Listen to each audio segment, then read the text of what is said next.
साथियों, स्वागत है आप सभी का एक बार फिर से मेरे चैनल पर और यहाँ पर भी आपके लिए इम्पोर्टेंट अपडेट है। जैसा कि आपको कल पता चल गया होगा कि एएसआरबी जो नेट का एग्ज़ाम होने वाला है, उसका एडमिट कार्ड जो है वो रिलीज़ कर दिया गया है।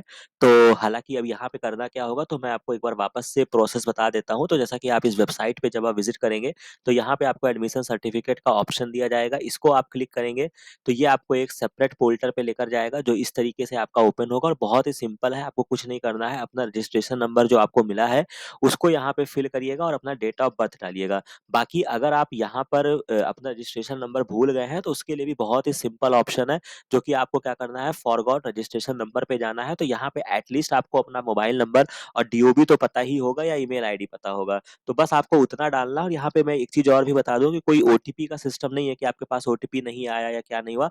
जैसे ही आप अपनी डिटेल्स यहाँ पे फिल करेंगे, जितने भी मतलब जो भी आपका एप्लीकेशन नंबर, रजिस्ट्रेशन नंबर होगा, वो यहाँ पे शो करने लगेगा।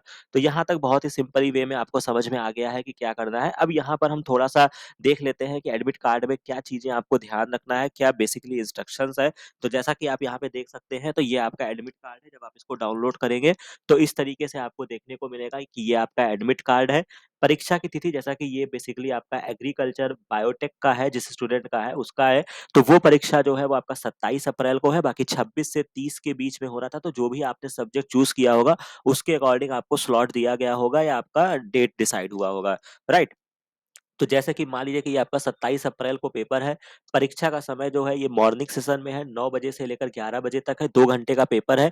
रिपोर्टिंग टाइम ये आपके लिए इम्पोर्टेंट है, 8 बजे आपको सेंटर पे पहुँच जाना है। तो इसी वजह से क्या करना है कि जो आपका सेंटर जहाँ पे आपको मिला है, एक बार अगर आप अननोन हैं, तो आप 1 दिन पहले जाके वहाँ पे विज़िट करके देख लीजिएगा और बाकी सुबह जो है अगर आप वहाँ पे जाना चाह रहे हैं, तो बहुत ही टाइमिंग के साथ वहाँ पे पहुँचिएगा, इस बात को विशेष ध्यान रखना है। बाकी जो यहाँ पे इंस्ट्रक्शंस दिए गए हैं, जो मोटी-मोटी चीज़ें मुझे आपको बतानी है, तो जैसा कि यहाँ पे आपको क्या करना है, the candidate must bring the print out of the admit card की आपको फोटोकॉपी लेकर जानी है। Entry of the examination centre या hall without admission certificate is not permitted. अगर आप एडमिट कार्ड नहीं लेकर जाएँगे, तो आपको एंट्री नहीं दी जाएगी। इसके अलावा जो आपको क्या करना है, आपको 2 पासपोर्ट साइज़ फोटोग्राफ लेकर जाना है, जो कि आपका बहुत ही नेसेसरी है और उसके अलावा आपको क्या करना है, एक ओरिजिनल फ़ोटो आइडेंटिटी कार्ड आपको ले जाना है, जो आपने अपलोड किया था ऑनलाइन एप्लीकेशन फॉर्म को फिल करते समय। यानी कि अगर आपने फॉर्म फिल करते समय आधार कार्ड लगाया है, तो आधार कार्ड, पैन कार्ड लगाया है, तो वो मतलब कुल मिला के कोशिश करिएगा वही ले जाइएगा। बाकी अगर भूल गए हैं या नहीं समझ में आ रहा है या जो चीज़ अगर आपकी मिस हो गई है, तो कोई भी एक अपनी आइडेंटिटी प्रूफ ले जाइएगा, जिससे आपको वेरीफाई किया करा जा सके।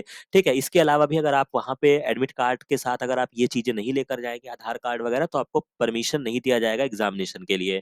इसके बाद आपको जो ध्यान रखना है, candidate shall be allowed to carry only pen pencil. आपको अपना पेन या पेंसिल टेस्ट सेंटर में ले जा सकते हैं। Should not bring any other article such as a book, notes और लूज़ शीट, पेज, ये सारी चीज़ें, ब्लूटूथ डिवाइस, ये सारी चीज़ें आपको नहीं ले जानी है। There is no arrangement for safe keeping of these items at the centre, hence the candidate are strongly advised not to bring these item. मतलब ये कह रहे हैं कि मतलब इन सब चीज़ों को रखने का हमारा जुगाड़ नहीं होगा, तो आप अपने रिस्क पर लेकर आइए और या लेकर ही मत आइए, ठीक है? तो ये इम्पोर्टेंट चीज़ हो गई। इसके बाद आपको सेंटर जो है, जो कि बच्चों का मैसेज भी आ रहा था कि किसी भी लिहाज में यहाँ पे मेंशन किया गया है कि आपका सेंटर ऑफ द एग्ज़ामिनेशन जो है वो चेंज नहीं किया जाएगा। तो जो सेंटर आपको अलॉट हो गया है, वहीं पर आपको पेपर देना है। इसके अलावा जो क्वेश्चन का पैटर्न है, जो कि मैंने एएसआरबी के पहले वीडियो में भी आपको बता रखा है कि 2 घंटे का पेपर होगा, 150 यहाँ पे मल्टीपल चॉइस क्वेश्चन आपको देखने को मिलेंगे। करेक्ट आंसर जो आप देंगे वो कंप्यूटर पे शो करेगा। इसके बाद क्वेश्चंस जो हैं वो कंपल्सरी हैं। अब कंपल्सरी का मतलब ये भी ध्यान रखिएगा, बहुत सारे बच्चे कन्फ्यूज़ हो जाते हैं इस टर्मिनोलॉजी पे। कंपल्सरी का मतलब ये नहीं है कि आपको नहीं आ रहा है तो भी आपको 1 से लेकर 150 क्वेश्चन तक करने ही करने हैं। कंपल्सरी का मतलब ये है कि आप उतना क्वेश्चन करने के लिए स्वतंत्र हैं, ठीक है? बट जैसा कि आपको पता है ना कि जनरल्स के लिए 75 नंबर होने चाहिए या इसके अलावा ओबीसी कैटेगरी में अगर आप तक आते हैं तो शायद 68.25 या 5 जो भी है, तो उस तरीके का नंबर लेकर आइए और क्वालीफाई हो जाएँगे यहाँ पर। और सबसे इम्पोर्टेंट चीज़ है कि यहाँ पे आपको नेगेटिव मार्किंग भी देखने को मिलेगा, जो कि आपका 1/3 का है, जो कि अगर आप गलत आंसर करते हैं, तो यहाँ पे नेगेटिव मार्किंग भी आपको दिया रहेगा, ठीक है? तो ये एक इम्पोर्टेंट पहलू है। इसके अलावा सबसे इम्पोर्टेंट चीज़ यहाँ पे आपको virtual non scientific electronic calculator आपको प्रोवाइड किया जाएगा सिस्टम पर। यानी कि जो आप कंप्यूटर पे जब आप पेपर दे रहे होंगे, तो साइड में एक आपका कैलकुलेटर लगा होगा, तो अगर आपको कोई कैलकुलेशन करना है, मान लीजिए कि 12 गुणे 7 सोचना है, तो भी आप वहाँ पे कर सकते हैं, ठीक है? इसके अलावा कोई कैलकुलेटर आप अपने तरफ से नहीं लेकर जाएँगे। पेपर फॉर रफ वर्क भी आपको प्रोवाइड किया जाएगा उस सेंटर पर, which will have to be return compulsory to the invigilator. यानी कि जो आपको एक रफ सीट दिया जाएगा, एक पेज आपको प्रोवाइड किया जाएगा, अगर आप उसमें कुछ लिखना पढ़ना चाहते हैं तो वो भी आप लिख सकते हैं, जो कि आपको रिटर्न करना होगा। ठीक है। इसके बाद कंप्यूटर जो है वो आपका कंप्यूटर बेस्ड होने वाला है, 120 मिनट का है, कोई दिक्कत नहीं। No break is permitted during the online test. जब आपका एक बार टेस्ट स्टार्ट हो जाएगा तो आपको किसी तरीके का ब्रेक नहीं दिया जाएगा।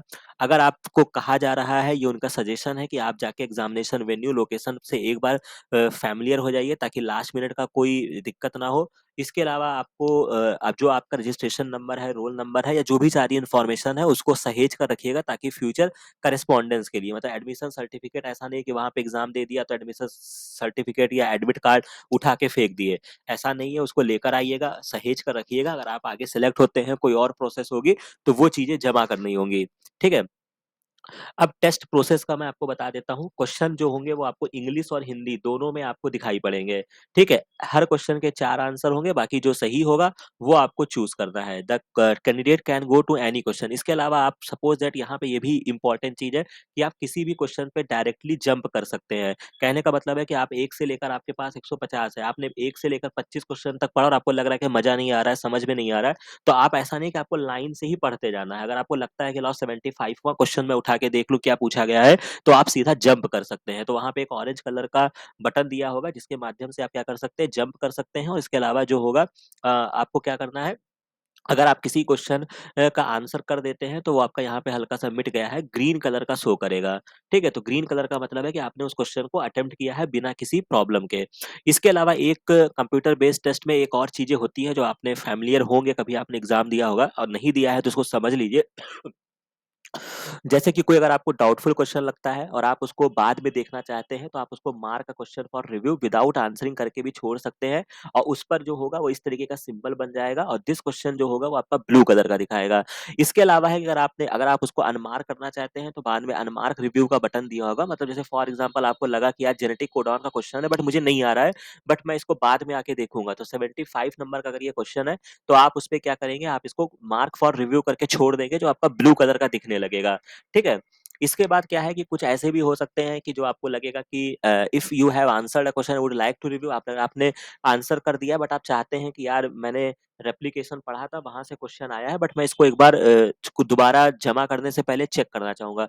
तो उसके लिए भी आपके पास एक ऑप्शन होगा कि आप click on the review button below after clicking on the answers option.